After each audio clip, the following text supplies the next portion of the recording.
En el nombre del Padre, del Hijo y del Espíritu Santo. Amén.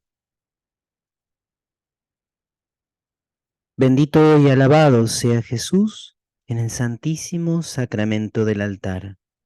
Sea por siempre bendito y alabado. Gracias Jesús por estar reunidos una vez más en tu nombre. Gracias porque podemos encontrarnos ante ti, junto a ti. Te pido Jesús que nos regales tu Santo Espíritu, Espíritu de verdad, de libertad, Espíritu de docilidad a tu palabra, Espíritu que nos conduce a descubrir el verdadero rostro del Padre, Espíritu que nos concede aceptar nuestra creaturidad y gozar, disfrutar, valorar, vivir con actitud agradecida nuestro ser de hijos. Ven Espíritu Santo y ayúdanos a amar cada día más el misterio de la Iglesia, el privilegio de pertenecer al pueblo del Padre. Regálanos la gratitud, la comprensión auténtica de dejarnos guiar, de ya no querer hacer nuestro propio camino, sino recibir, seguir, abrazar a quien es el camino. Ven Espíritu Santo, ven por medio de la poderosa intercesión del Inmaculado Corazón de María, tu amadísima esposa. Ven Espíritu Santo, ven por medio de la poderosa intercesión del Inmaculado Corazón de María, tu amadísima esposa. Ven Espíritu Santo, ven por medio de la poderosa intercesión del Inmaculado Corazón de María, tu amadísima esposa. Amén. Dios te salve María, llena eres de gracia, el Señor es contigo. Bendita tú eres entre todas las mujeres, y bendito es el fruto de tu vientre, Jesús. Santa María, Madre de Dios, ruega por nosotros pecadores, ahora y en la hora de nuestra muerte. Amén. San Miguel Arcángel, defiéndenos en la batalla. Sé nuestro amparo contra las perversidades y acechanzas del demonio. Reprímale Dios, pedimos suplicantes. Y tú, príncipe de la milicia celestial, arroja al infierno con el divino poder a Satanás y a los otros espíritus malignos que andan dispersos por el mundo para la perdición de las almas. Amén. San José, ruega por nosotros. Bendito y alabado sea Jesús en el santísimo sacramento del altar. Sea por siempre bendito y alabado.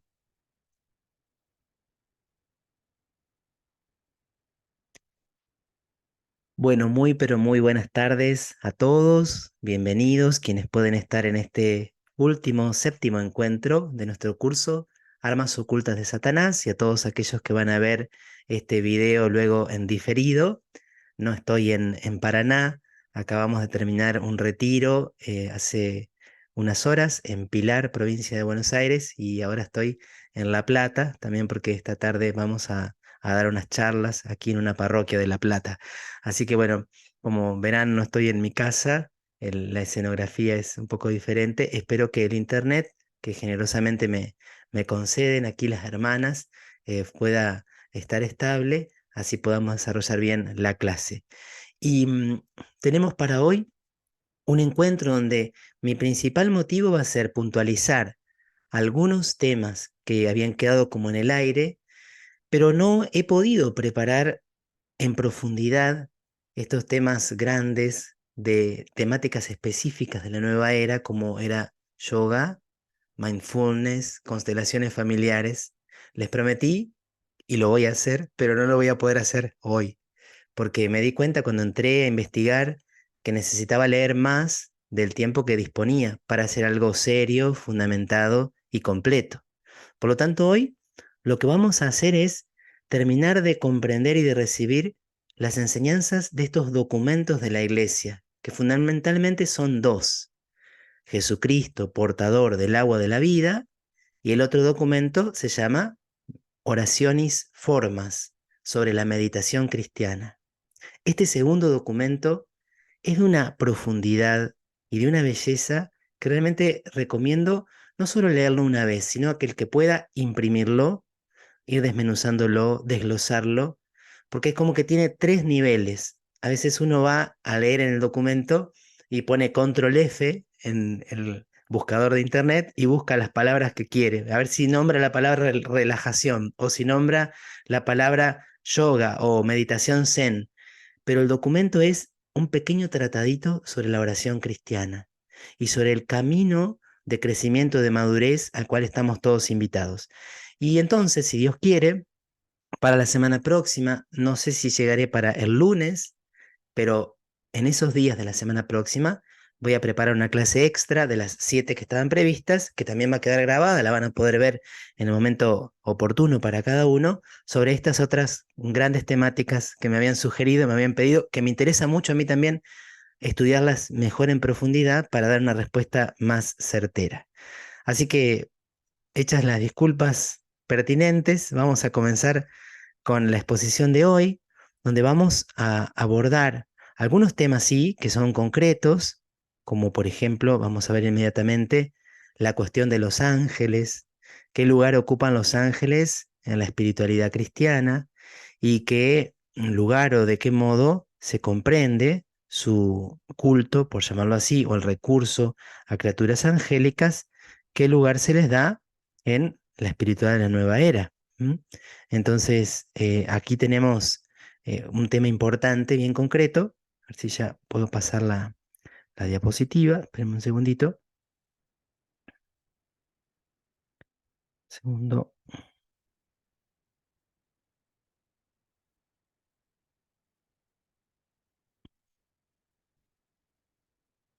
Disculpen que tengo una dificultad con la presentación. Enseguidita estoy con ustedes.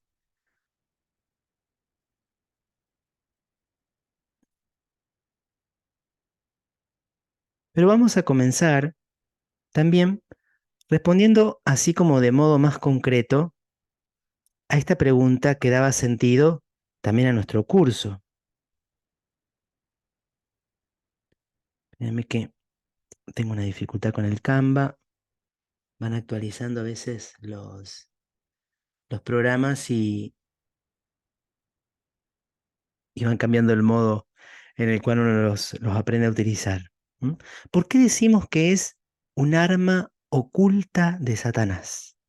¿Por qué utilizamos esa expresión y en qué sentido decimos que la nueva era lo es? El primer motivo, que a mí se me viene inmediatamente a la mente, la nueva era es un arma oculta de Satanás porque ofrece cosas buenas, es decir, promete paz, promete armonía, sanación, a veces incluso se habla de perdón, de amor, buenas energías. Lo que promete, evidentemente, es bueno. ¿Quién estaría en desacuerdo con alguien que te ofreciera amor, que te ofreciera reconciliación, una mirada positiva sobre los demás? Sin embargo, el modo a través del cual se ofrecen estas cosas que aparentemente son buenas está atravesado de una cosmovisión totalmente contrastante con la visión cristiana del mundo, del hombre y de Dios. En esto hemos tratado de puntualizar extensamente lo que hay debajo, la cosmovisión, como me gusta llamarla a mí, como también la llama algunos documentos de la Iglesia, no solamente es distinta, sino que es incompatible con la visión cristiana. El modo de comprender a Dios, de comprender al hombre, de comprender el mundo. En segundo lugar, en la nueva era y en todas y cada una de las propuestas que podemos mencionar inequívocamente como de nueva era, se menciona a Jesucristo, se valora a Jesús de Nazaret, se citan fragmentos del Evangelio, del Sermón de la Montaña, las parábolas, se habla de algunas virtudes o cualidades del hombre Jesús, pero se ubica a Jesús de Nazaret no como el camino, la verdad y la vida, no como el único revelador del Padre, sino como uno más entre muchos mediadores o encarnaciones del Cristo cósmico.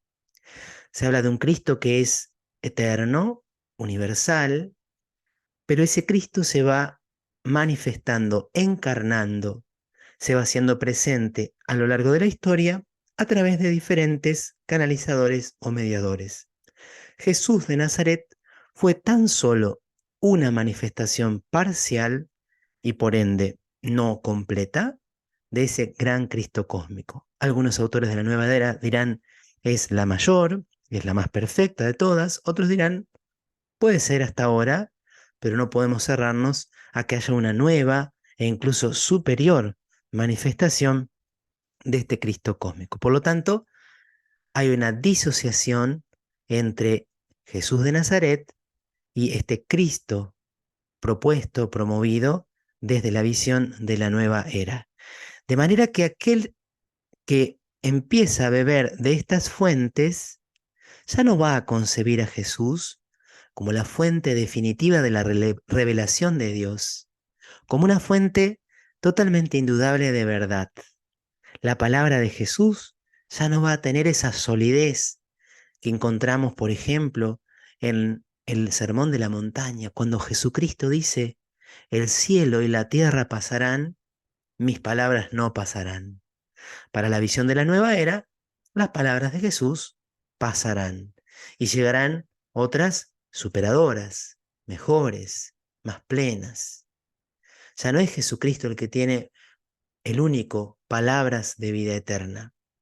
Sus palabras fueron un momento, un instante en este proceso imposible de frenar de evolución del cosmos hacia estadios más perfectos, donde el espíritu se va manifestando cada vez de una manera más plena. Para decirlo de modo quizás más sencillo todavía, quien ingresa en la espiritualidad de la nueva era se aleja del verdadero Jesús, de Jesucristo que es el Hijo eterno del Padre, hecho hombre por amor a nosotros, nuestro Redentor y Salvador. En tercer lugar, disculpen, no he podido hacer funcionar el programa como habitualmente. ¿Por qué también decimos que es un arma oculta de Satanás? Porque suele promover una ética ante la sociedad tecnocrática y ante el imperio del materialismo y quizá de un pragmatismo excesivo, donde las únicas metas son aumentar tu patrimonio económico o engrosar tu currículum. Parece ser que, entrando en la nueva era, reaparecen algunos valores. Reaparece el amor al prójimo, el respeto, sobre todo la tolerancia o la aceptación. Sin embargo, detrás de esa fachada que parece tener algunos elementos en sintonía con el cristianismo, vamos a encontrar habitualmente una ética individualista y hedonista. ¿Por qué individualista? Porque en el fondo lo único que yo tengo que buscar, y en definitiva, es mi propio bienestar, mi propia felicidad. Pensemos en tantas invitaciones que se nos hacen desde estos lugares, desde esta nueva ética, de alejarnos, por ejemplo, de las personas tóxicas, alejarnos de las personas complicadas o que pueden poner en riesgo nuestra vida, alejarnos de las personas que tienen malas vibraciones o malas vibras y que por lo tanto pueden ser un obstáculo para nuestro bienestar emocional. Es una ética donde yo sigo siendo el centro, donde es imposible visualizar el sacrificio de mí mismo para que el otro sea feliz. Eso no tiene sentido y no podría tenerlo, ya que se ha despojado el elemento de la cruz. Por ende, en esta nueva ética, el dolor y el sufrimiento no tienen un sitio ni un sentido. Casi se identifican lo éticamente bueno con lo placentero, lo agradable o lo que me provoca bienestar. Y en cuarto lugar, y aquí esto lo vuelvo a decir, ya lo enunciamos quizás al inicio del curso, algunas de estas prácticas vinculadas a la nueva era, no pocas, incluyen invocaciones en otros idiomas, que o son un recurso a entidades o divinidades paganas, o pueden dejar una puerta abierta a la acción del mal. Pensemos en estas sesiones de meditación, ya sea en encuentros o en sesiones de yoga, ya sea en encuentros de meditación vinculadas, por ejemplo, al arte de vivir y otras similares. A las personas se les invita a repetir frases que contienen palabras en otros idiomas, palabras cuyo significado no se explica y que habitualmente se desconoce. Algunas de estas palabras tienen un contenido espiritual muy claro, pero que queda subyacente.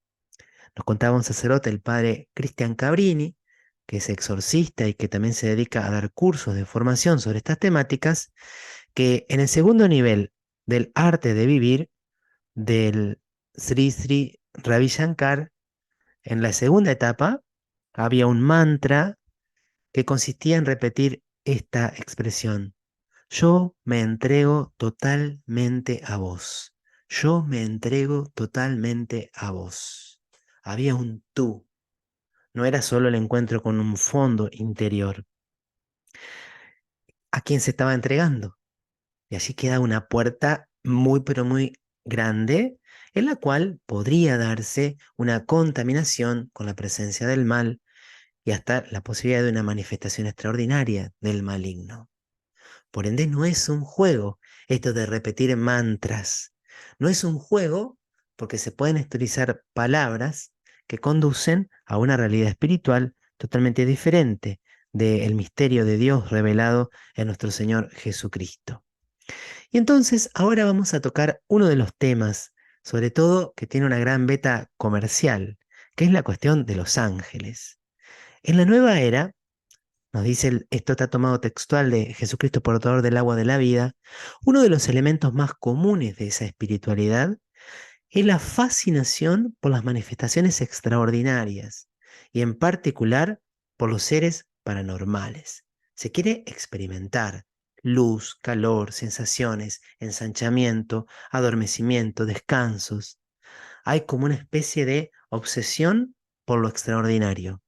Y en particular hay como una curiosidad hacia lo esotérico, hacia lo que está escondido y a la posibilidad de tomar contacto con seres paranormales. Dentro de paranormales, aquí el documento engloba todo aquello que no forma parte de nuestra vida ordinaria, como pueden ser otras personas, los animales, las plantas. Las personas reconocidas como mediums aseguran que su personalidad es poseída por otra entidad durante el trance, un fenómeno de la nueva era conocido como channeling, canalización, en el cual el medium puede perder el control de su cuerpo y de sus facultades.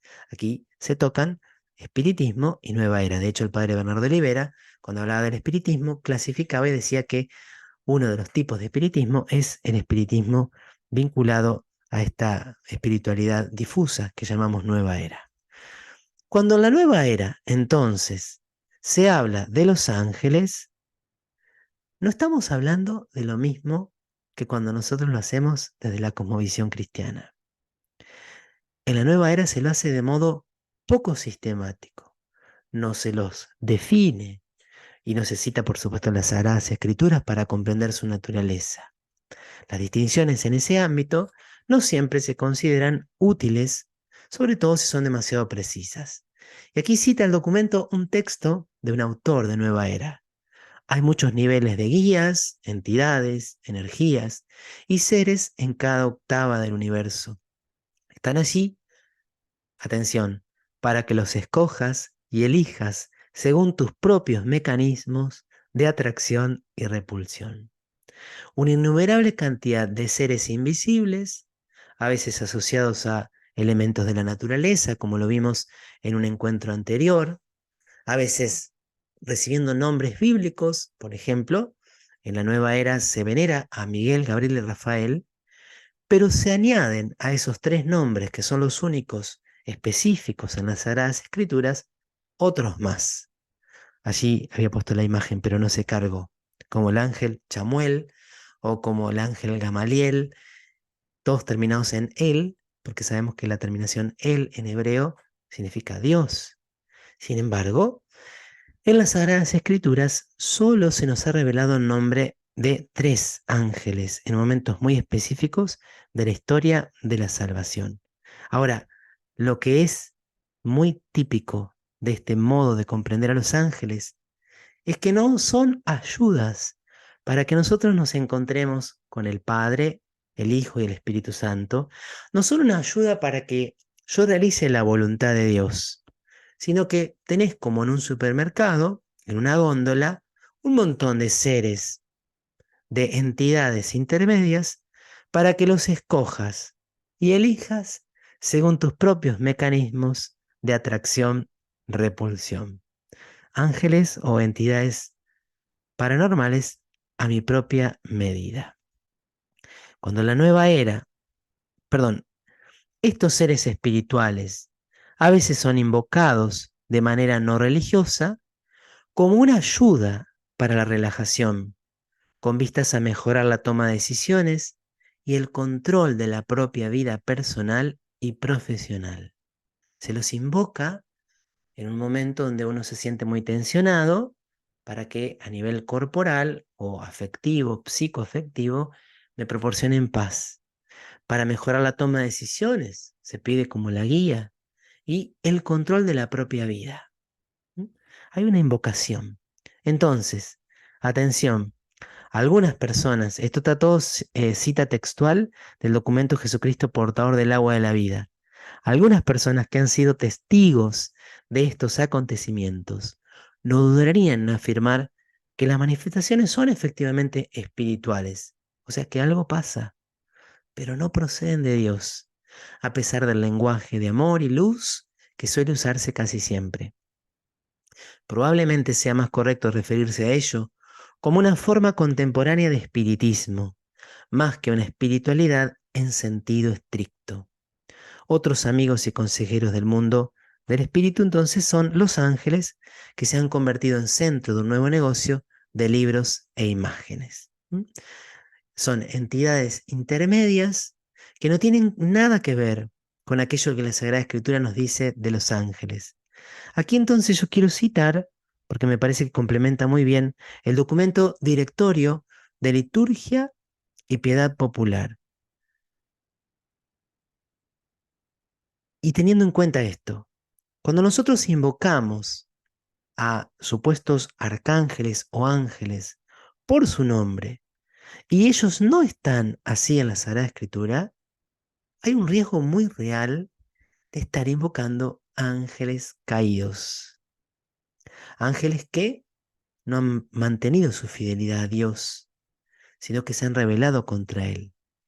Estos arcángeles o ángeles podrían aprovechar la ocasión para hacerse presentes y cual el ladrón de la imagen del buen pastor, entrar a tu corazón para arrebatar y destruir la vida y el mundo interior de quien por ignorancia o ingenuidad lo ha llamado.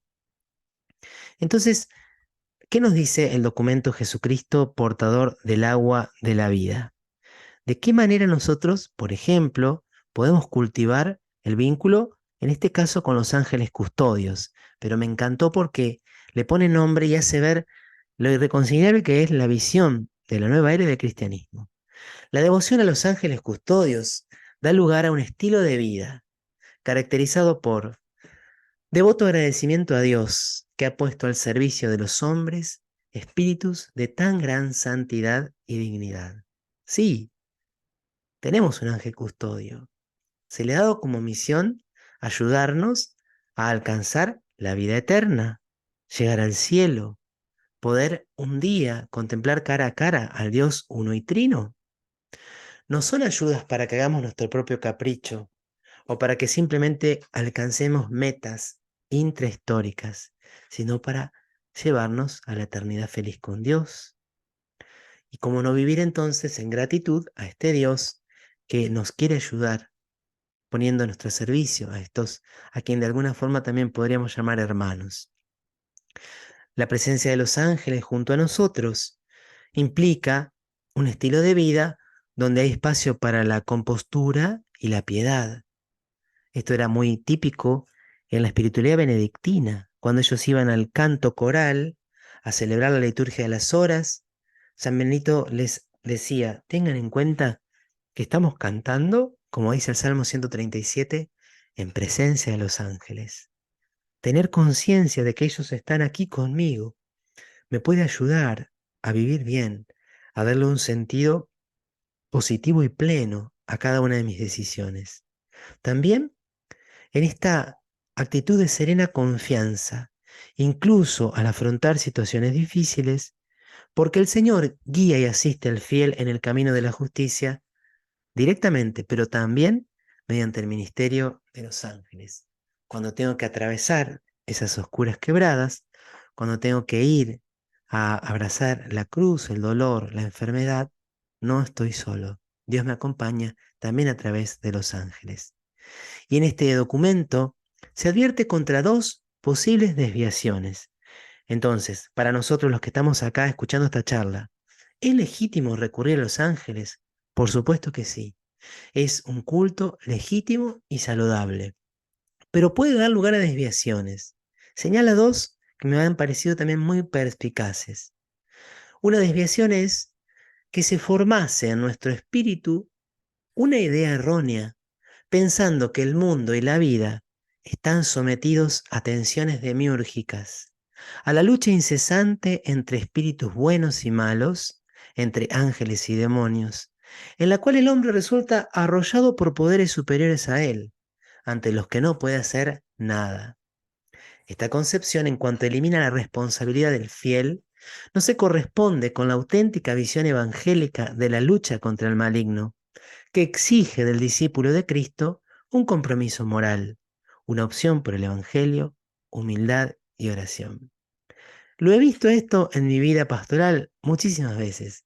Tal vez no tanto atribuir a los ángeles buenos las cosas buenas que me pasan, pero sí atribuir al demonio lo que es fruto de mis propias decisiones. Y a veces atribuir y tener demasiado presente la existencia de ángeles malos hace que yo no me haga cargo de mi propia vida. Y a veces cuando uno escucha ciertos relatos, uno tiene a veces el deseo de decirle a la otra persona, pero bueno, hacete cargo, che, sí, el demonio puede haberte tentado, pero el que eligió traicionar a su familia fuiste vos, o el que eligió volver a cometer tal pecado que habías prometido abandonar, fuiste vos. Es como muy fácil quitarnos la responsabilidad atribuyendo a la acción del enemigo todo lo malo que ocurre en nuestra vida y que nosotros en el fondo decidimos. ¿Hay una lucha entre el bien y el mal? Sí. Los ángeles buenos están tratando de ayudarnos a ir por el buen camino, los malos tratando a veces de alejarnos de Dios, sí, pero eso nunca debería ir en menoscabo de la conciencia de que Dios me ha dado la suficiente libertad para elegir el bien y para alcanzar también a través de mi libertad la vida eterna. Y la segunda desviación la plantea así el documento. Si las situaciones cotidianas de la vida se interpretan de una manera esquemática y simplista, casi infantil, atribuyendo al maligno incluso las pequeñas contradicciones, y por el contrario, el ángel custodio los éxitos y logros, todo lo cual tiene poco o nada que ver con el progreso del hombre en su camino para alcanzar la madurez en Cristo. Es casi como una aplicación de lo anterior. Todo es culpa del maligno, incluso a veces las pequeñas cosas. Y en esto yo no voy a negar que puede suceder que, por ejemplo, cuando uno está organizando un retiro, alguien lo preguntó en alguno de los encuentros anteriores, o cuando quiere evangelizar, surjan obstáculos. Pero hay que tener cuidado de no ver siempre necesaria y sistemáticamente como una acción del maligno. De pronto, por ejemplo, estamos celebrando una misa y empieza a fallar el micrófono inalámbrico. Y hay personas que automáticamente dicen, ese es el demonio que no quiere que se escuche la palabra de Dios. Y puede ser, sí puede ser, pero también puede ser que la batería se descargó. Nada, simplemente.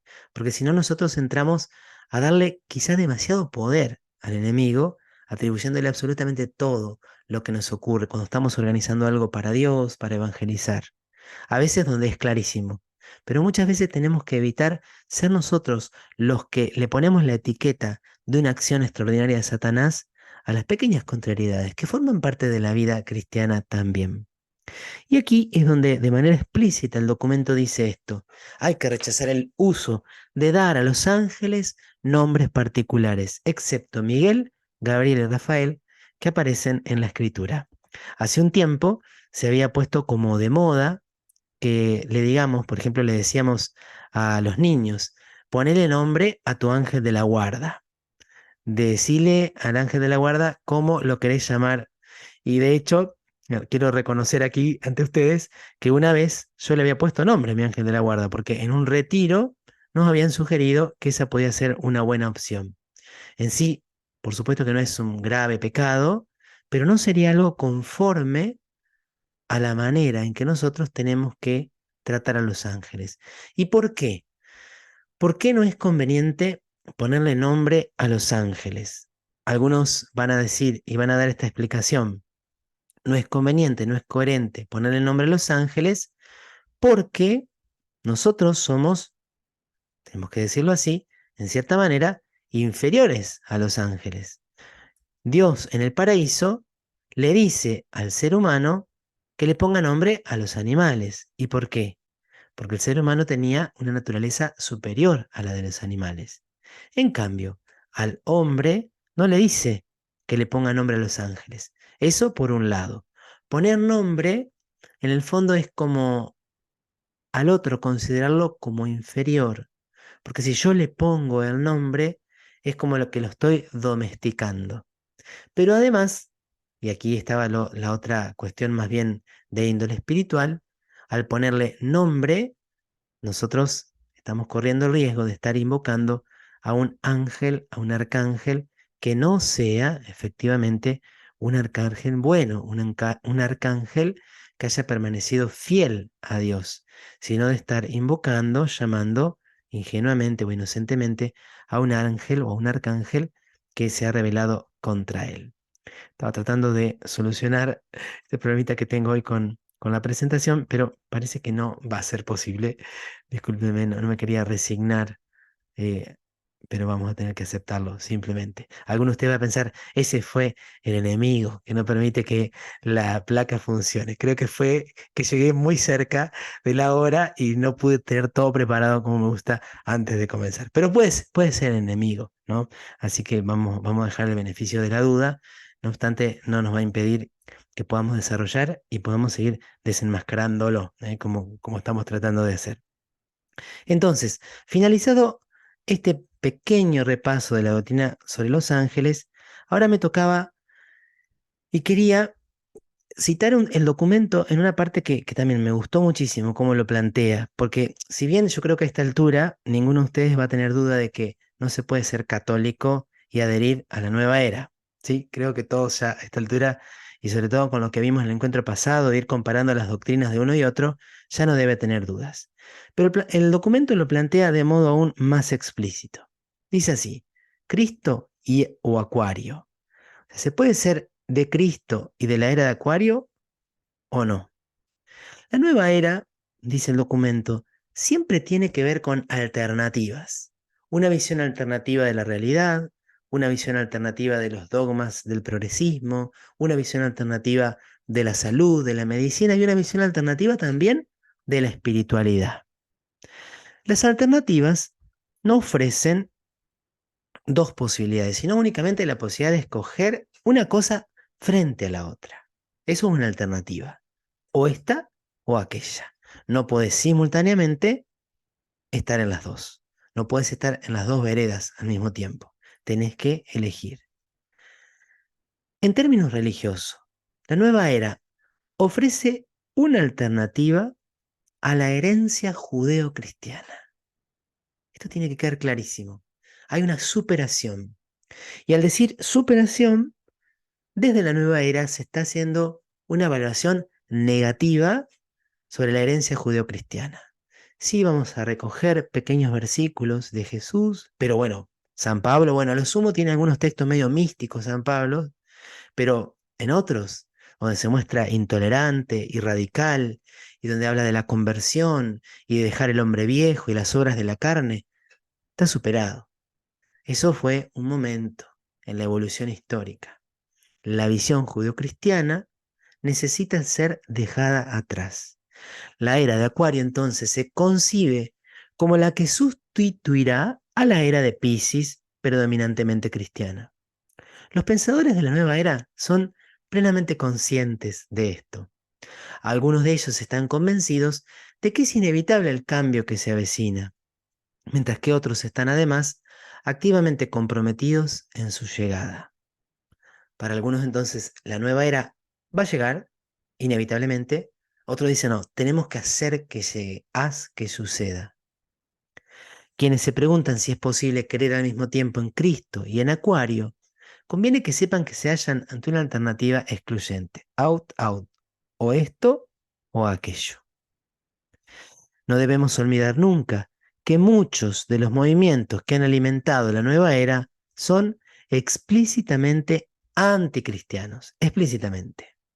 Recordemos que había surgido la nueva era de esa sociedad teosófica y que su fundadora estaba vinculada también con la masonería y que muchos promotores de la nueva era han partido desde visiones filosóficas, políticas e históricas radicalmente opuestas al cristianismo. Entonces su postura frente al cristianismo no es neutral, sino neutralizadora. A pesar de que se suele decir sobre la apertura a todos los puntos de vista religiosos, el cristianismo tradicional, así con sacramentos, mandamientos, con una escatología, con la posibilidad de salvación y de la condenación, con pecados que siempre son pecados, actos intrínsecamente malos, con la necesidad de una fe radical en nuestro Señor Jesucristo y en la pertenencia a la iglesia, el cristianismo tradicional, ese cristianismo, no es considerado sinceramente una alternativa aceptable. De hecho, con frecuencia queda bien claro que no hay cabida tolerable para el cristianismo auténtico, incluso con argumentos que justifican un comportamiento anticristiano. ¿Por qué? Porque, bueno, quizá lo hemos escuchado, los cristianos que son un poquito radicales son considerados fanáticos, y los fanáticos son los enemigos de la fraternidad universal y de la paz y de la armonía del cosmos. Todo aquel que diga yo he encontrado la verdad y todo aquel que pretenda decir que una conducta, un comportamiento es intrínsecamente malo, es un fanático, es un peligro para el resto. Esta oposición, que inicialmente se limitaba a los ambientes enrarecidos, de quienes van más allá de la vinculación superficial con la nueva era, ha comenzado recientemente a penetrar en todos los niveles de esa cultura alternativa que ejerce una poderosa fascinación, sobre todo en sociedades occidentales. Pero ahora vamos a entrar a analizar un poquitito lo que nos dice el documento Oraciones Formas, documento donde vamos a encontrar algunas pistas sobre esta cuestión. ¿Se puede usar métodos que están vinculados a otras espiritualidades orientales para disponernos al encuentro con Dios en la auténtica oración? El documento tiene primero una síntesis de lo que es la oración en el Antiguo Testamento y la oración en el Nuevo Testamento. Fundamentalmente, lo que se destaca es que la oración cristiana es siempre un salir de mí mismo para encontrarme con un Dios distinto de mí, con un Dios personal que es Padre, Hijo y Espíritu Santo. Pero también el documento luego va a hacer un análisis muy profundo de cómo a lo largo de la historia, sí el cristianismo ha tomado algunos esquemas mentales y conceptuales provenientes de otras espiritualidades o de otras filosofías. Concretamente cita que los padres de la Iglesia asumieron un esquema que provenía del neoplatonismo para hablar de las etapas del crecimiento y de la maduración del cristiano, distinguiendo la posibilidad de que se dé primero un tiempo de purificación, luego un tiempo de iluminación y finalmente un tiempo de unión. De hecho, San Juan de la Cruz, cuando quería explicar el progreso del cristiano a la plena intimidad con Dios, que va a consumarse en un matrimonio espiritual, así también lo expresaba Santa Teresa de Jesús, hablaba de la vía purgativa o purificativa, la vía iluminativa y la vía unitiva. Sin embargo, y ahí el documento explica de manera magistral, hay una gran diferencia, porque en el neoplatonismo, y esto aparece en la nueva era, hay como un remix del neoplatonismo, la purificación consiste sobre todo en desprenderse del cuerpo, porque la visión es dualista, el cuerpo es un problema, es una cárcel, el cuerpo me limita, me tira para abajo. No solamente hay que purificarse y desprenderse del propio cuerpo, tratar como de salir del cuerpo, al menos en esos instantes de presunta meditación. También es necesario desprenderse, desligarse de todas las imágenes concretas de lo divino. Entre esas imágenes concretas de lo divino está la humanidad de nuestro Señor Jesucristo. Por lo tanto, hay que desprenderse de Jesús si queremos alcanzar el encuentro verdadero con la divinidad. Y ahí nos damos cuenta de que hay claramente una diferencia entre esa purificación pagana y New Age de la purificación cristiana, donde el camino es la humanidad de Jesús, como le encantaba decir a Santa Teresa. También la iluminación es muy diversa desde la perspectiva de la nueva era o del neoplatonismo y del cristianismo. En el neoplatonismo y la nueva era, iluminación tiene más que ver con fenómenos de la conciencia, con experiencias psicológicas, de luz, de calor, fenómenos extraordinarios. En el cristianismo tiene que ver con el encuentro con la verdad y con la luz que procede del Espíritu Santo. Él es el que ilumina. Yo no puedo provocar mediante técnicas esa supuesta iluminación. Ahí hay una gran diferencia también, y es que la meditación nueva era se logra siempre a través de técnicas. En cambio, la oración es un regalo del Padre. El modo en que se dé esa intimidad con Dios no depende de mí, sino que depende de Él, depende de su gracia. Así como al final, la unión, en la visión de la nueva era, la unión es fusión. Desaparece el yo porque me reconozco un Dios. Soy un Dios. Tengo que tomar conciencia cada vez más de que soy una divinidad, soy un fragmento de este gran ser universal, esta gran energía cósmica que está presente, que opera, que actúa y que es todo. En cambio, la unión que se da en la cumbre de la experiencia mística cristiana siempre es unión de dos, que llegan a ser uno en la caridad, sin dejar de ser ellos mismos. Cuando yo me sumerjo en la intimidad con el Padre, no dejo de ser Leandro, más aún, llego a ser más plenamente Leandro que nunca. Pero entonces, luego de que el documento realizó esta explicación, va a decir, va a responder, mejor dicho, a la pregunta que se plantea en la introducción. El contacto siempre más frecuente con otras religiones y con sus diferentes estilos y métodos de oración han llevado a que muchos fieles en los últimos decenios se interroguen sobre el valor que pueden tener para los cristianos formas de meditación no cristianas. La pregunta se refiere sobre todo a los métodos orientales, ya sea vinculados al hinduismo. Recuerden que, por ejemplo, cuando hablamos de yoga, estamos hablando de hinduismo. En cambio, cuando estamos hablando de mindfulness o otras terapias alternativas o grupos alternativos, como por ejemplo vinculados al arte de vivir, a veces ya no estamos en el ámbito del hinduismo, sino del budismo. Al observar que no pocos métodos tradicionales de meditación peculiares del cristianismo en tiempos recientes han caído en desuso, algunos cristianos se preguntan, ¿no se podría enriquecer nuestro patrimonio a través de una nueva educación en la oración, incorporando también elementos que hasta ahora eran extraños? La intención parece buena. Enseñemos a rezar a la gente. Hagamos talleres para que las personas crezcan y no se queden solamente con las 3 Ave Marías y el pésame antes de dormir. Y entonces dice sí el documento. Esto me parece clave, porque también nosotros podríamos caer en posturas extremas. La experiencia humana demuestra que la posición y la actitud del cuerpo no dejan de tener influencia sobre el recogimiento y la disposición del espíritu, por lo cual algunos escritores espirituales de Oriente y del Occidente cristiano le han prestado atención. La posición y actitud del cuerpo influye sobre la disposición del corazón. Por eso digo posturas extremas. Como sacerdote uno a veces escucha de todo. Tenés la persona que tal vez radicaliza la necesidad de expresar la oración con el cuerpo.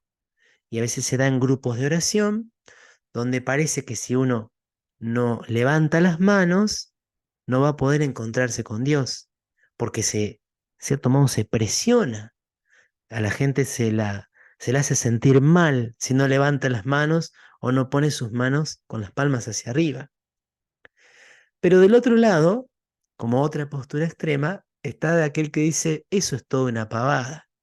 La oración brota del corazón y de la mente. Yo no necesito hacer ninguna expresión corporal. Ni un extremo que ligase necesariamente la eficacia de la oración a la postura corporal, ni el otro extremo. Cuando hablamos de posturas, hablamos de estar de rodillas, sentados, de pie, caminando. Cuando hablamos de actitud del cuerpo, pensemos en cómo está nuestra cabeza, en si tenemos los ojos cerrados o abiertos, en también nuestras manos, que tal vez son, después del rostro, el órgano más espiritual que tenemos. De hecho, hay quien dicen que en nuestras manos hablamos a veces más que con nuestra voz, pero no caer en posturas extremas. Después, espacio de preguntas seguro puede darse que alguien tenga alguna duda, ¿no? Entonces, las reflexiones de estos autores, aún presentando puntos en común con los métodos orientales no cristianos de meditación, evitan aquellas exageraciones o visiones unilaterales que en cambio con frecuencia se proponen hoy día a personas insuficientemente preparadas.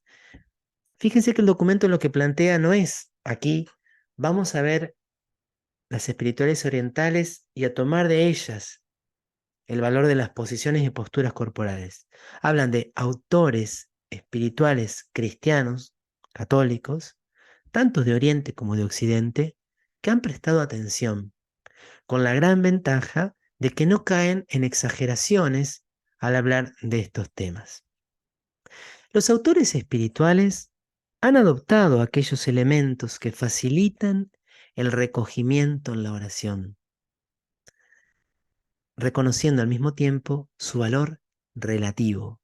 Son útiles si se conforman y se orientan a la finalidad de la oración cristiana.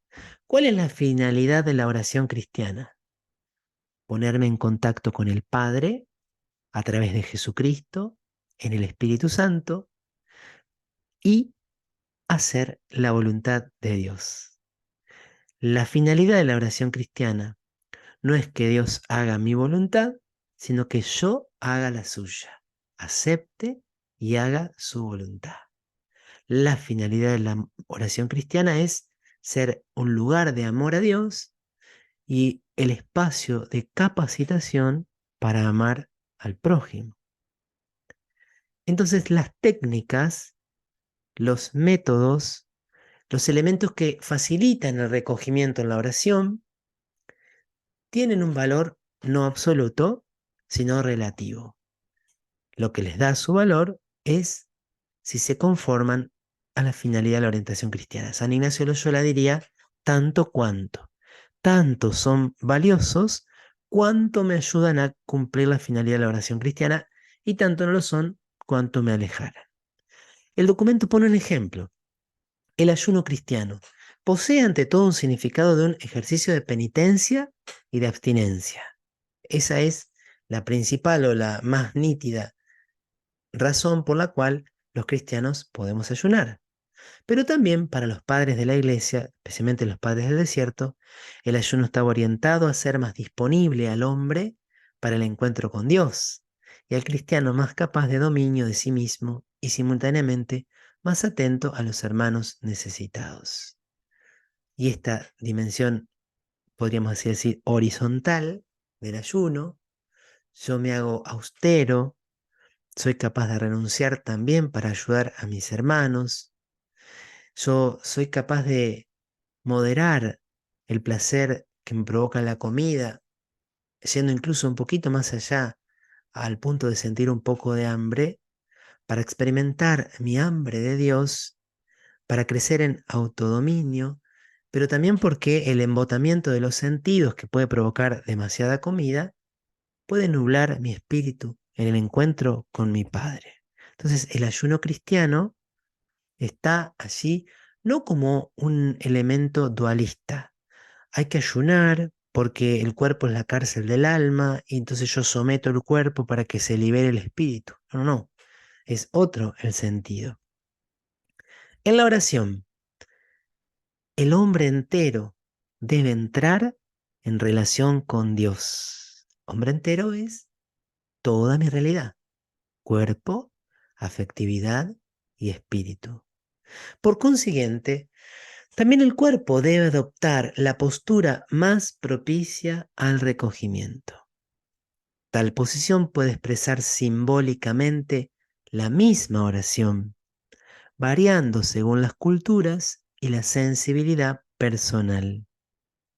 En algunos lugares, los cristianos están adquiriendo hoy una mayor conciencia de cómo puede favorecer la oración una determinada actitud del cuerpo. Aquí es donde nosotros ya tenemos como un pequeño elemento de discernimiento. Un budista, por ejemplo, nunca va a orar de rodillas ante un crucifijo. ¿Por qué? Porque desde la experiencia o desde la visión del budismo, yo soy Dios.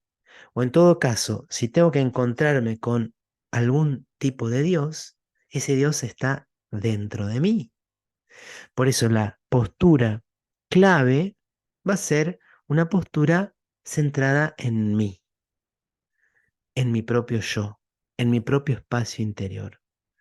También los cristianos a veces, para rezar, nos recogemos, porque nosotros, como lo dice San Agustín, también descubrimos a un Dios que es más íntimo a mí que mi propia intimidad. Pero esto lo dice también el documento en otra parte. A veces se malinterpreta a San Agustín, porque San Agustín dice, sí, primero tenés que entrar dentro de vos, pero luego tenés que subir. Es como entrar para subir. En cambio, en el budismo es entrar para darme cuenta, yo soy Dios. No hay trascendencia, no hay alteridad, no hay comunión. Hay simplemente una especie de nueva toma de conciencia. Cuando yo me pongo de rodillas para orar, por supuesto que a veces no se puede por motivos de salud, por espacio, pero ponerse de rodillas es yo soy nada y Él es todo. Yo no soy Dios, yo soy el Hijo de Dios, pero soy una pequeñísima criatura. Y creo que, no sé si en este lugar o en algún otro espacio, les decía que Romano Guardini, en ese libro Los signos sagrados, que es una verdadera joya, él hace una catequesis sobre las manos. Está en la liturgia y aplicado a veces más a las manos del sacerdote, pero él dice cómo las manos del orante expresan el sentido y la dinámica de su oración. Entonces, un ejemplo muy sencillo, él decía que cuando oramos con las manos juntas, nosotros de alguna forma como que nuestras manos se transforman como en una flecha y quieren expresar que todo mi mundo interior quiere salir lanzado al encuentro con el infinito, al encuentro con aquel que está también sentado a la derecha del Padre, que atravesó las nubes y que fue a prepararnos un lugar, una morada en la casa de su Padre. De nuevo, evitar posturas extremas. Si yo le doy demasiada importancia a la postura corporal, puedo olvidar que en el fondo el órgano de la oración es el corazón humano. Y yo puedo tener mi cuerpo impecable y puedo haber aprendido con lujo de detalles cuál es la mejor postura, o alguien desde afuera puede decir qué concentrada que está esta persona, y yo estar pensando en cuándo juega de nuevo la selección argentina. Mi cuerpo parece que está sumergido en la oración, pero mi corazón está ausente. Y tampoco cae en el otro extremo de menospreciar el valor y la importancia del cuerpo, porque en el modo en que concibo la oración se revela y se aplica la antropología. No somos ángeles, sino que somos seres humanos, y como seres humanos somos criaturas corpóreo-espirituales. Y por ende, lo que le pasa a nuestro cuerpo también incide en lo que le ocurre a nuestro corazón. Y lo que ocurre a nivel de nuestro corazón es bueno que se exprese también en nuestro cuerpo. La meditación cristiana de Oriente, aquí estamos hablando no de las religiones del lejano Oriente, sino de los cristianos católicos de rito oriental. En Oriente, en el Oriente católico, se ha valorizado el simbolismo psicofísico que a menudo falta en la oración de Occidente. Simbolismo psicofísico. El cuerpo es símbolo del espíritu humano, del alma humana. Este simbolismo puede ir, son ejemplos, desde una determinada actitud corpórea hasta las funciones vitales fundamentales, como por ejemplo la respiración o el latido cardíaco. En Oriente hay algunos padres, especialmente padres del desierto, o autores incluso más contemporáneos nuestros, que enseñan y promueven que también esos ritmos que han sido puestos en mi naturaleza humana por el Creador se transformen en vehículos de oración. Por ejemplo, la oración del Señor Jesús: Jesús, Hijo de Dios, ten piedad de mí, pecador, que se puede adaptar al ritmo respiratorio natural, puede, al menos por un cierto tiempo, servir de ayuda real para muchos, como unir e integrar, en ese caso, lo físico y lo espiritual. Pero por otra parte, estos mismos maestros orientales han constatado también que no todos son igualmente idóneos para hacer uso de este simbolismo, porque no todas las personas están en condiciones de pasar del signo material a la realidad espiritual que se busca. El simbolismo comprendido de un modo inadecuado e incorrecto puede incluso convertirse en un ídolo. Pensar que solo por el hecho de respirar de tal manera o colocar mi cuerpo de tal forma, ya estoy en unión con Dios. Cuando el simbolismo psicofísico, es decir, posturas corporales, respiración, etcétera, se transforma en un ídolo, se vuelve un impedimento para la elevación del espíritu a Dios. Vivir en el ámbito de la oración toda la realidad del propio cuerpo como símbolo es todavía más difícil. Puede llegar a degenerar en un culto al cuerpo y hacer que se identifiquen subrepticiamente todas las sensaciones con experiencias espirituales. Entonces, algunos ejercicios físicos, acá entramos en la respuesta concreta a la pregunta, algunos ejercicios físicos producen automáticamente sensaciones de quietud o de distensión, sentimientos gratificantes y, quizá, hasta fenómenos de luz y calor similares a un bienestar espiritual. No, no los describe, no les pone nombre, pero pensemos en alguna de estas cosas que se pueden dar en encuentros de oración de la nueva era o en lugares donde se practica alguna de estas disciplinas orientales. Pero atención, confundirlos con auténticas consolaciones del Espíritu Santo sería un modo totalmente erróneo de concebir el camino espiritual. Atribuirles significados simbólicos típicos de la experiencia mística, cuando la actitud moral del interesado no se corresponde con ella, representaría una especie de esquizofrenia mental que puede conducir incluso a disturbios psíquicos y en ocasiones aberraciones morales. Es muy fuerte, porque entonces si una persona, sé que está a favor del aborto, incluso los practica y los difunde, o que vive un estilo de vida completamente inmoral, a través de ciertas técnicas podría experimentar quietud o distensión, sentimientos gratificantes y hasta algún fenómeno de luz. Pero no eso significa que sea el Espíritu Santo actuando en esa persona. Porque para nosotros la experiencia de la oración, si bien Dios puede manifestarse a un grandísimo pecador, si se transforma en un hábito, en un estilo de vida, necesariamente repercute en un cambio de conducta, en una vida moral conforme también al estilo de vida cristiano. Si eso no se da, hay una especie de esquizofrenia mental. Y de hecho, me contaba un conocido que muchas veces en estas técnicas de meditación zen y este camino un poco vinculado al budismo, hay una total desconexión con el mundo moral. La persona es como que busca una experiencia trascendente que de ningún modo toca la conciencia y la vida. Provoca como una disociación y una anulación de la conciencia moral.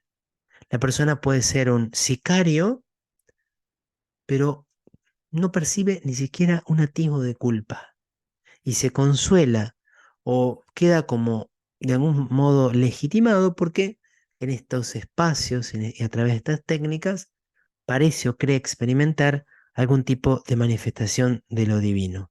Por eso es algo que puede llevar a personas a vivir en un estilo de vida muy contradictorio y a veces ha ocurrido, de hecho, hay casos, entre ellos algunos autores muy conocidos, como por ejemplo Osho, que es un autor de nueva era muy difundido, tenía gravísimas denuncias por abuso sexual infantil, y hay otros grandes líderes cuya vida moral ha incluido todo tipo de abusos y violencia, y sin embargo, aparentemente eran personas místicas. ¿Pero por qué?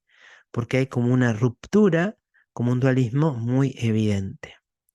Entonces, eso no impide que auténticas prácticas de meditación provenientes del Oriente, cristiano, y de las grandes religiones no cristianas, que ejercen un atractivo sobre el hombre de hoy, alienado y turbado, puedan constituir un medio adecuado para ayudar a la persona que hace oración a estar interiormente distendida delante de Dios, aunque le urjan las solicitaciones exteriores.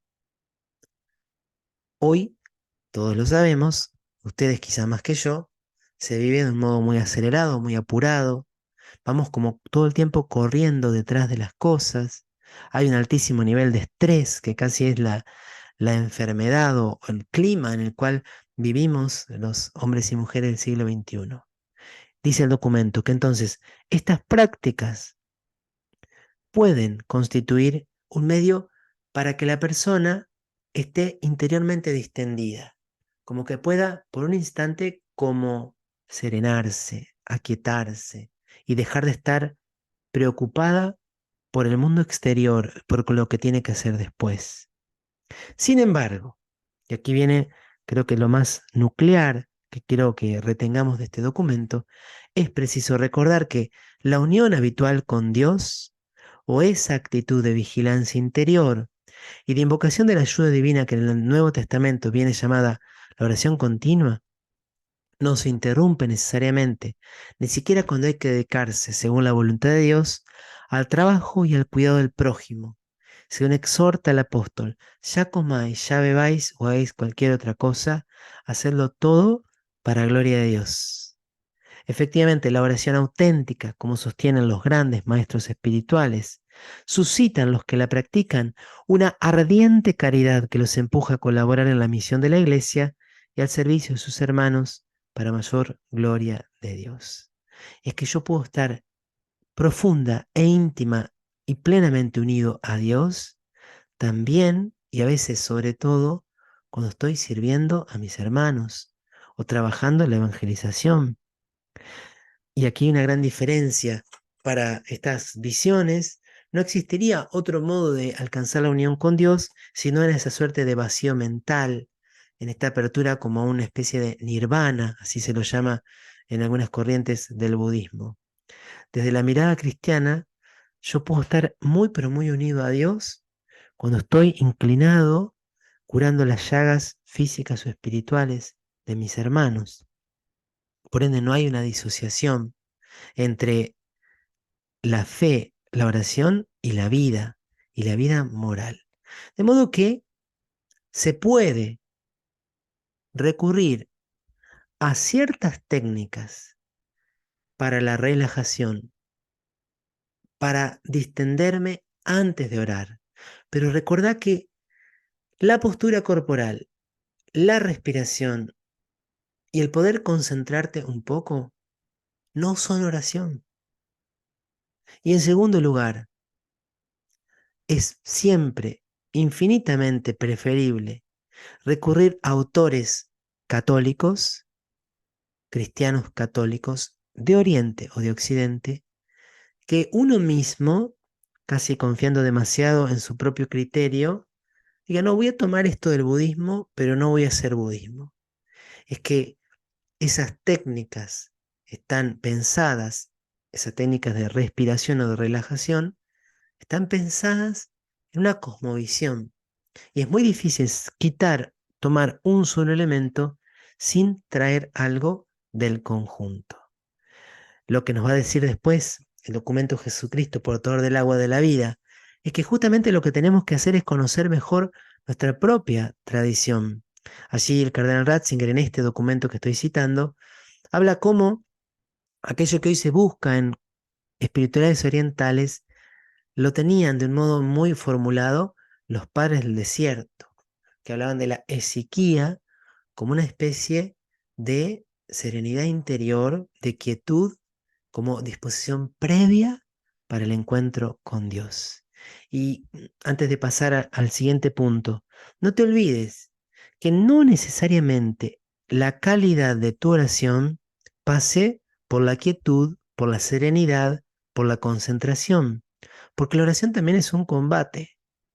Y a veces podés estar muy unido a Dios cuando pasaste media hora luchando con las distracciones, pero no resignándote y queriendo volver a elegir a Dios. Y yo estoy acá y me está costando un montón, pero te vuelvo a elegir y te amo, Jesús, y decido permanecer junto a ti y decido hablarte y escucharte, aunque parezca que no tuve ni siquiera un segundo de serenidad, ni siquiera en la oración.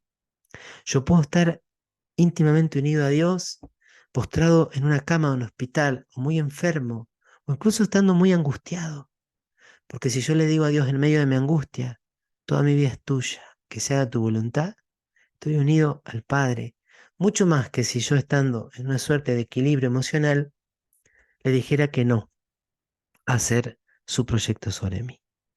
Y para cerrar el encuentro de hoy, y les prometo entonces preparar este próximo encuentro ya con esos temas bien específicos, lo quiero hacer bien porque no me parecía justo hacerlo de manera superficial, algunos criterios pastorales importantes para cada uno como cristiano particular.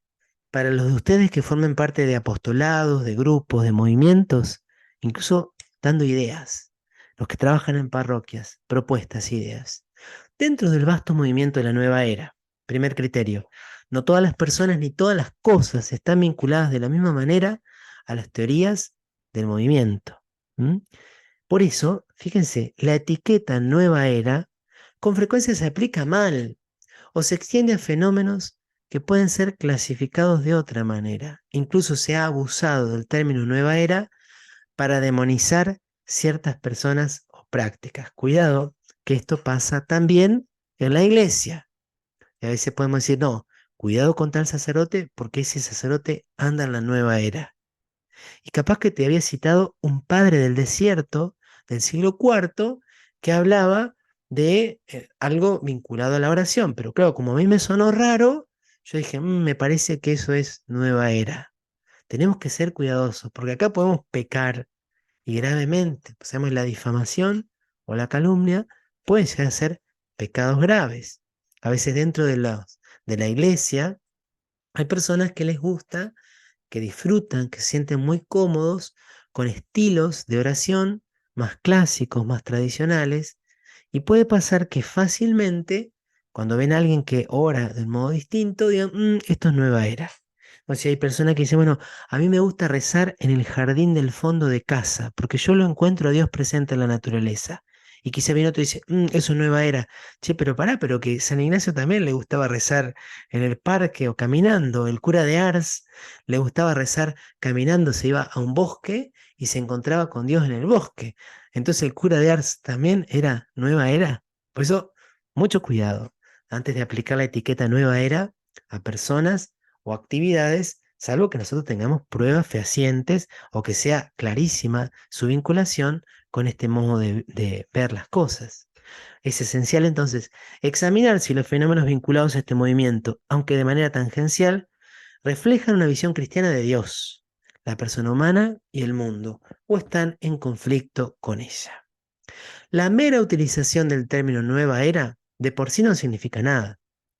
Lo que cuenta es la relación de la persona, el grupo, la práctica o el producto con los principios del cristianismo. Me encantaría si todos terminamos este breve y sencillo curso teniendo muy claro esto. Esta realidad, así como se presenta, ¿es acorde a los principios del cristianismo o es distinta de los principios del cristianismo? Ustedes me preguntaron varias veces por la medicina alternativa o las terapias alternativas. ¿Cuál es la pregunta clave? Esto que se ofrece como una terapia, medicina alternativa, ¿es conforme a los principios del cristianismo o está en disonancia con los principios del cristianismo? Y aquí aprovecho, lo iba a decir más extensamente, pero por ejemplo lo que puede ser la medicina tradicional o el curar con las plantas. Y como estamos a veces como un poco preocupados por el fenómeno de la nueva era, podríamos llegar a caer en esto, si no, pero esto de curar con las plantas, cuidado, porque me parece que es nueva era. Pero Santa Hildegarda de Bingen es una santa del siglo XII, si no me equivoco, tenía un libro y ahora se acaba de publicar, perdón, ella escribía obras y ahora se acaba de publicar un manual que recoge las dos obras principales de Hildegarda, donde ella propone alimentos que favorecen la salud, plantas que favorecen la salud y plantas y alimentos vegetales que pueden enfermar. Es Hildegarda de Bingen, que fue nombrada doctora de la Iglesia, un personaje vinculado a la nueva era.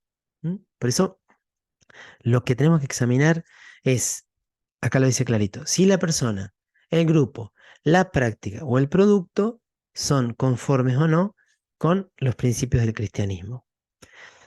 La Iglesia Católica, en segundo lugar, dispone de redes propias, muy eficaces, esto fue escrito en 2003, que podrían utilizarse mejor. Por ejemplo, el gran número de centros pastorales, culturales y de espiritualidad. Además de servir a las necesidades de la Iglesia, podrían emplearse para abordar de forma creativa la confusión respecto a la religiosidad de nueva era. Por ejemplo, con foros de discusión y estudio. Desgraciadamente, hay que admitir que en muchos casos algunos centros de espiritualidad, específicamente católicos, están comprometidos activamente en la difusión de la religiosidad de la nueva era dentro de la iglesia. Algunos de ustedes hacían mención a esto en los espacios de pregunta. Hay que corregir esta situación para detener la propagación de la confusión y del error y también para que estos centros se conviertan en promotores eficaces de la verdadera espiritualidad cristiana. Muy triste, también incluso editoriales que supieron ser editoriales católicas se han volcado a difundir libros de autores de la nueva era. Algunas instituciones internacionales están realizando activamente campañas de promoción de respeto a la diversidad religiosa y reclaman el carácter religioso para algunas organizaciones más que dudosas. Esto concuerda con la visión de la nueva era de pasar de una época a una época en la que la limitación de las religiones particulares se da el paso a la universalidad de una nueva religión o espiritualidad. Por el contrario, el diálogo sincero debe respetar siempre la diversidad del principio y nunca intentará dibujar las distinciones fundiendo en todas las tradiciones, en una, todas las tradiciones religiosas. Como claramente nos damos cuenta, para que haya diálogo es necesario que haya dos que tengan una identidad clara y definida. No hay diálogo si yo desdibujo el mero cristianismo, lo esencialmente cristiano. Si yo ya no sé quién soy, no puedo dialogar. Cuidado entonces con estas ideas o estas propuestas como de una especie de unión en la cual se disuelve y se desdibuja y difumina lo específicamente cristiano. También estar atentos porque hay grupos de oración que se presentan así y son espacios de nueva era. Quienes sean invitados a dichos grupos deben buscar los signos de una espiritualidad auténticamente cristiana y comprobar que no haya ceremonias de iniciación de ningún tipo. Donde hay ceremonias de iniciación, estamos frente a un espacio religioso. Aunque se plantee como terapéutico, como meramente filosófico, es un espacio religioso. Estos grupos a veces aprovechan de la falta de preparación teológica o espiritual de las personas para atraerlas gradualmente a lo que en realidad puede ser una forma de culto falso. Incluso hay algunos fenómenos dentro de la nueva era que adquieren características de una verdadera secta, donde las personas son cada vez más envueltas en la manipulación, alejadas de su propia familia, de su entorno laboral, cultural, deportivo, y esto puede traer incluso cuestiones muy graves.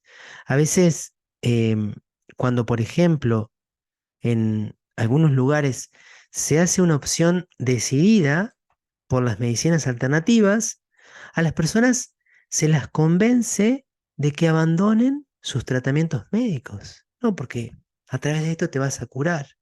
Y la persona venía haciendo un tratamiento médico que estaba dando ciertos resultados, pero se les lava el cerebro o se les somete a un control y una manipulación tan grande que la persona deja. ¿Por qué? Porque hay un grupo que sostiene.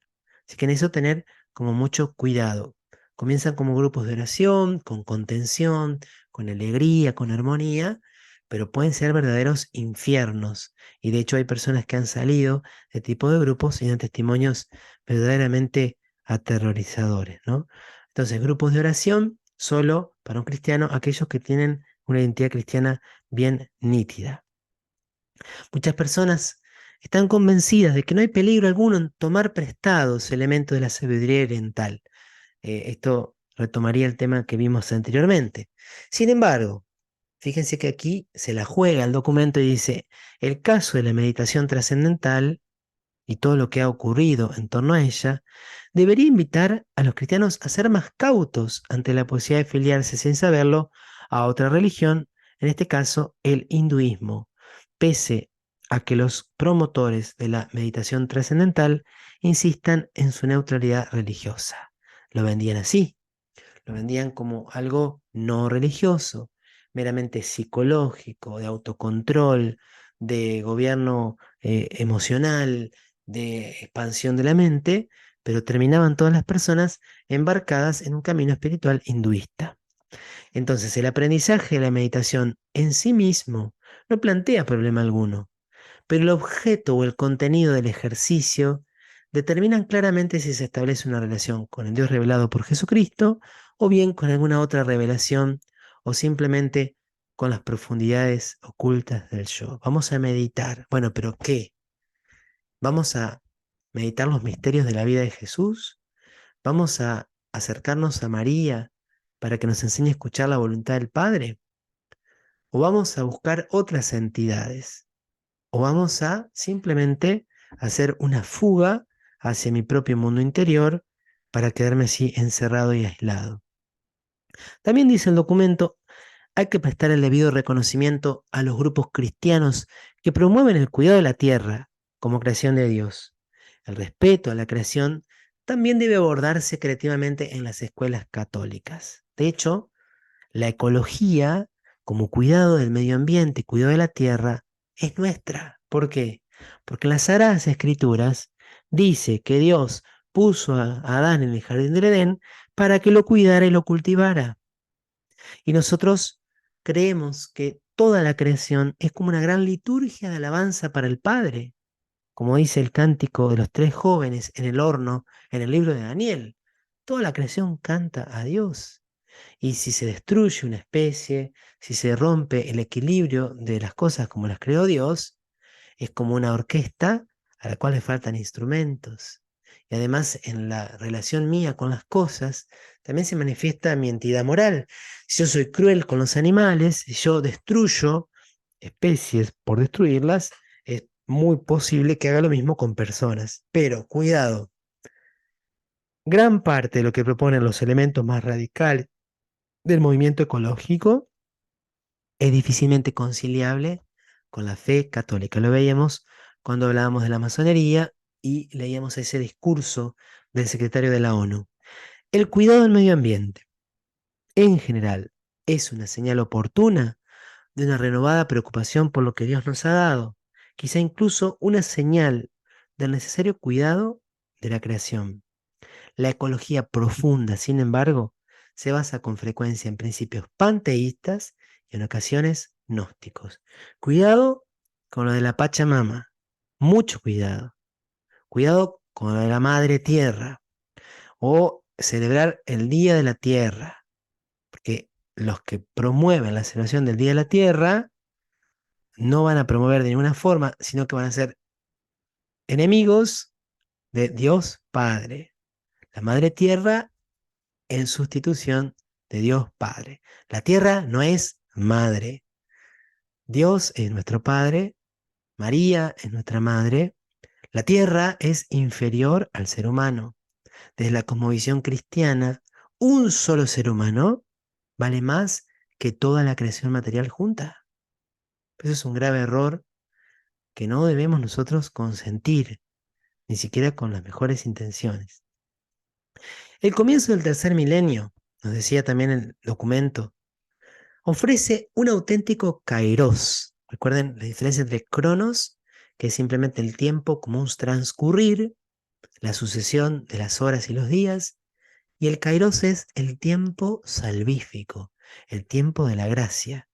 El comienzo del tercer milenio es un kairos, tiempo oportuno para evangelizar. Las mentes y corazones están abiertos como nunca antes a recibir información seria sobre la visión cristiana del tiempo y de la historia de la salvación. Podemos estar de acuerdo o no con esa afirmación, pero yo sé que en algunos ambientes es así. Hay un hambre, hay una sed, hay una apertura.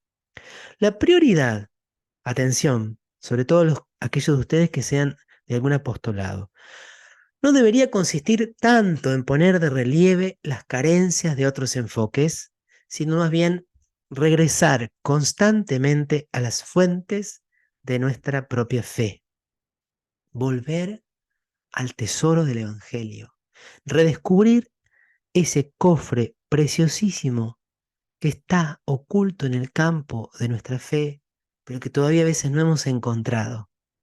¿Para qué volver? Para poder ofrecer una presentación adecuada y sólida del mensaje cristiano. Podemos estar orgullosos de lo que se nos ha confiado y por eso hemos de resistir a las presiones de la cultura dominante y no enterrar esos dones. Ahí cita, por supuesto, la parábola de los talentos. Uno de los instrumentos más útiles, por supuesto, es el catecismo de la Iglesia Católica.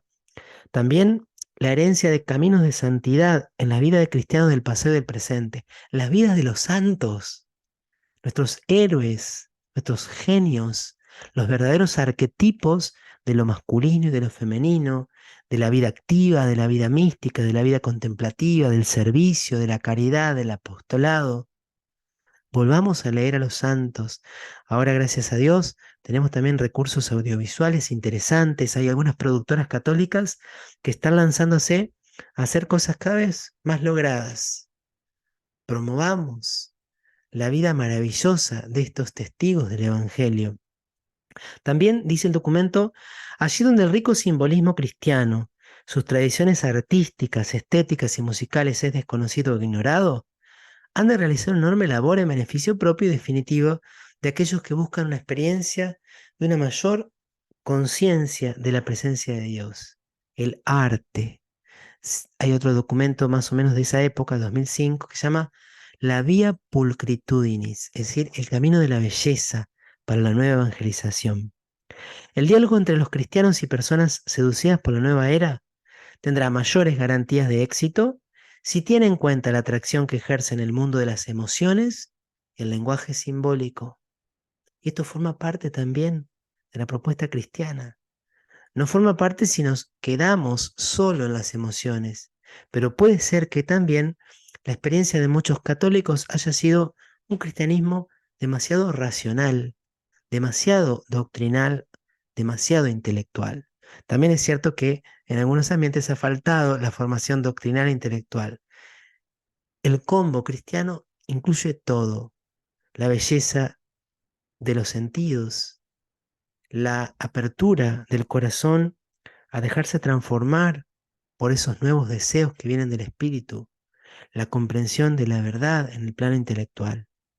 Si nuestra tarea consiste en conocer, amar y servir a Cristo, es clave conocer mejor la escritura y salir al encuentro del Señor en la oración y en los sacramentos. Ese es el modo más seguro de encontrarlo para luego poder dar testimonio de Él, para luego poder llevarlo a muchos hermanos.